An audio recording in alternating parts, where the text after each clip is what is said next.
গলায় বলতে চাই যে আমরা নবীনগর উপজেলা বিএনপি ঐক্যবদ্ধ আছি, আগামীতে ঐক্যবদ্ধ থাকবো এবং আগামী যে নির্বাচন সেই নির্বাচন আমরা ঐক্যবদ্ধভাবে সেই নির্বাচন মোকাবেলা করব। যে ধানের শীষ নিয়ে আসবে আমরা তার পক্ষে সবাই আছি, সবাই থাকবো ইনশাআল্লাহ। ভাইয়ের আমার, আমি বক্তব্য বাড়াবো না।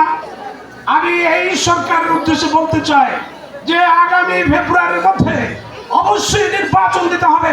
কোন চক্রান্ত, কোন ষড়যন্ত্র দেশে হতে দেওয়া যাবে না। নির্বাচন মন্ডল করতে দেওয়া যাবে না। আগামী নির্বাচন সঠিক সময়ে হবে।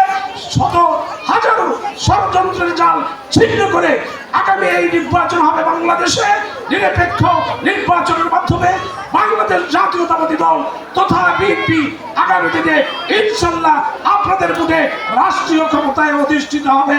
এই আশাবাদ ব্যক্ত করে আপনাদের সবাইকে আবারও ধন্যবাদ জানিয়ে পরিশেষে আমার প্রিয় নেত্রী, মাননীয় প্রিয় নেত্রী, বাংলাদেশের 3 বারের প্রধানমন্ত্রী, বাংলাদেশের সবচেয়ে জনপ্রিয় নেত্রী দেশনেত্রী বেগম খালেদা জিয়ার আজকে ৮০তম জন্মদিন।